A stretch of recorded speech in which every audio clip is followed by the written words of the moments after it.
Vamos escutar aqui o que o Ciro falou sobre ser ou não ser bolsonarista. Eu acho que esse ponto aqui, ele provavelmente vai definir a eleição de 2026. Eu vou falar por quê para vocês depois que a gente escutar aqui o que ele tem a dizer. Está sendo sempre associado ao bolsonarismo pelos seus adversários. E isso deve continuar até o final da campanha. Pode comprometer o mandamento, já que no Ceará o Bolsonaro não tem tanta aprovação como Lula? Isso é honesto? É uma pergunta simples. Você pode mentir para a população, e ele está mentindo para a população, porque ele sabe, a população talvez não saiba tanto, mas o último debate, por exemplo, que eu participei foi contra o Lula e o Bolsonaro. Os dois estavam ali e eu era candidato a presidente da República e enfrentei os dois. Por quê? Porque eu não sou bolsonarista. Não tenho nada parecido, nunca fui. Mas também não sou um puxa-saco do Lula. Eu tentei criar um caminho alternativo ao Brasil, porque acho que essa polarização odienta vai fazer ainda muito mais mal ao Brasil do que já está fazendo. E eu sou a mesma pessoa. O que eu estou propondo? Eu estou propondo que nós façamos aqui no Ceará uma aliança que deixe as diferenças nacionais, que são insuperáveis. Eu nem abriria conversa se tivesse que entrar, que é a história de apoiar A ou B, eu não entro nessa conversa. É possível a gente fazer uma aliança. Ao redor da agenda do Ceará, cada um vota. O Mauro Benevides Filho é meu coordenador de programa de governo, vota no Lula. O Ivo acabou de declarar apoio a mim, vota no Lula. O meu companheiro e amigo Neto Estevam, líder lá no Pereiro, vota no Lula e em mim. Né? E esses todos votam no Lula e em mim. Aí tem o Alcides que vota no Bolsonaro e em mim. Ele disse hoje, e eu acho que é mentira, que o PSD vota no Lula. Ora, o PSD tem um candidato, que é tudo mentira. Esses caras se especializaram em explorar a boa-fé do povo e a simpatia superficial que as pessoas têm pelo Lula, achando que com isso vão empurrar a lambança e não deixar de discutir saúde, educação, segurança, que são os graves problemas do povo. Esse para mim é o ponto principal. O quanto o Elmano vai conseguir pregar essa pecha de bolsonarista no Ciro. Porque assim, e aí vou dar um dado aqui muito claro aqui para vocês. Depois eu vou até comentar sobre essa outra fala aqui do Ciro, que eu acho que tem um pouco a ver também. Se a gente observar com as pessoas que eu tenho contato aqui no Ceará, muitas delas, e a gente observar o que aconteceu na última eleição, na eleição de prefeito de Fortaleza, cara, muita gente já tinha essa ideia de mudança, já tinha essa ideia de que, cara, putz, o PTT, o governo do estado, a prefeitura, o governo federal, não é legal, tem que ter uma mudança, a gente não aguenta mais e tudo mais. Mas olhava para o outro lado e não via no André Fernandes essa possibilidade de mudança ou essa vontade de votar em alguém que era tão distante assim do seu campo político.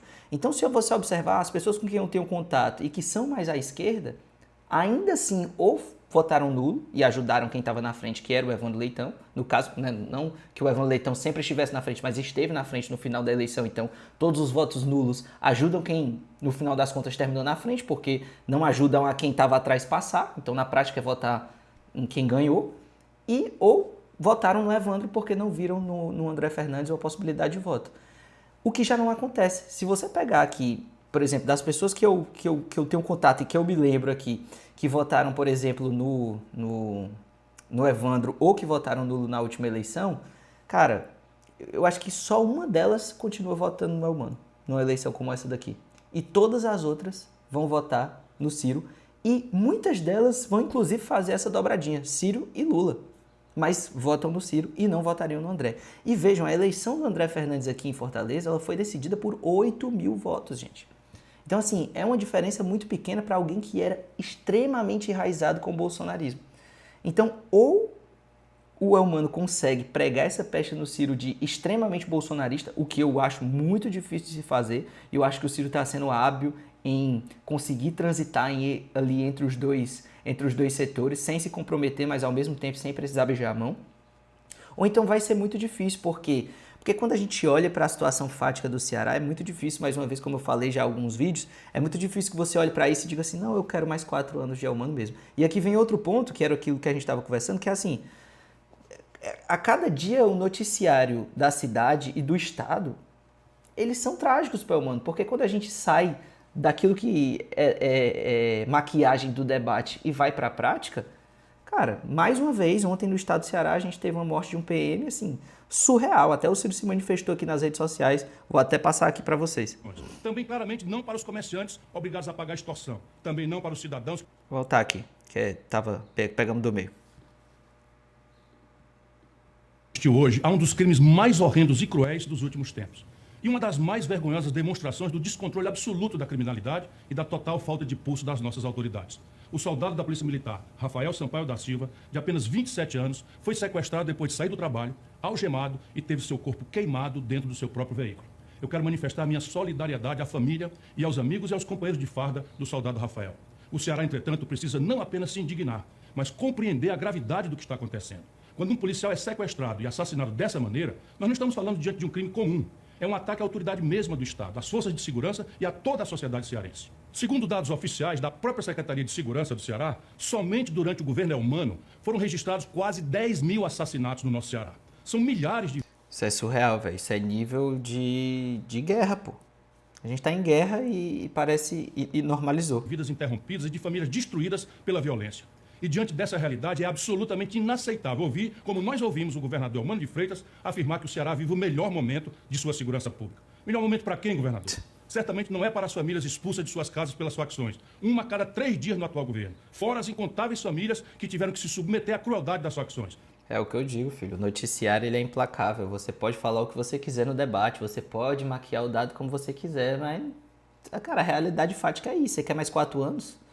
Duro. Também claramente não para os comerciantes obrigados a pagar extorsão. Também não para os cidadãos que vivem apavorados e com medo em todas as nossas comunidades. E seguramente não para os policiais que saem de casa sem saber se voltarão vivos. O assassinato do soldado Rafael não pode ser transformado em mais uma nota de pesar. Já li. Deve representar um limite. O Estado precisa retomar sua autoridade, proteger a população e cuidar daqueles que arriscam a própria vida para nos proteger. O Ceará precisa mudar. Que Deus conforte a família do soldado Rafael e que sua morte não fique impune. Nosso Ceará assistiu hoje a um dos crimes mais... eu até, assim, tava dando uma olhada aqui nas redes do Ciro, eu tenho achado as redes do Ciro bem melhores do que elas foram nas últimas eleições, inclusive para a candidatura de presidência, assim, eu acho que, apesar de saber que a galera que está cuidando da campanha como um todo é a mesma galera, mas a galera que está cuidando das redes sociais, aparentemente o estagiário que está cuidando das redes sociais está bem melhor, assim, tem tido um engajamento muito alto e me parece que ele tem conseguido captar aquilo que precisa ser feito nas redes sociais muito mais do que captou nas últimas eleições. Eu não sei se vocês têm observado isso também, mas tenham gostado muito mais das redes do Ciro nessas últimas eleições. Então, assim, galera, eu acho que no final das contas, essa eleição ela vai ser definida por isso. Ela vai ser definida por quanto o Eumano vai conseguir, de certa maneira, pregar essa pecha no Ciro de bolsonarista. Eu acho que vai ser difícil ele conseguir fazer isso. E o quanto ele vai conseguir, cara, maquiar esses dados nos debates para fazer a população acreditar que vai querer mais 4 anos de Eumano.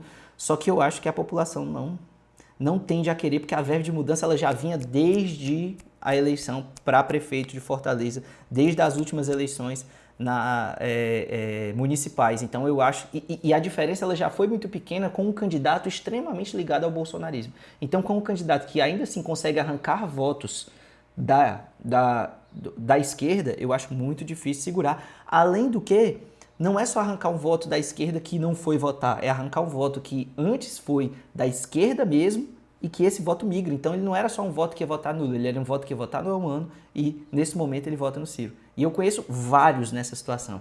Então eu acho muito difícil que se segure essa onda do Ciro nesta eleição. Mas é óbvio que o Lula vai vir, é óbvio que o Camilo é muito forte, é óbvio que eles têm muitas prefeituras e que a máquina do governo do estado, mais da prefeitura, mais do governo federal, ela vai atuar e não vai ser uma eleição fácil, vai ser uma eleição extremamente apertada, mas eu acho que ainda assim o Ciro tem muitas possibilidades.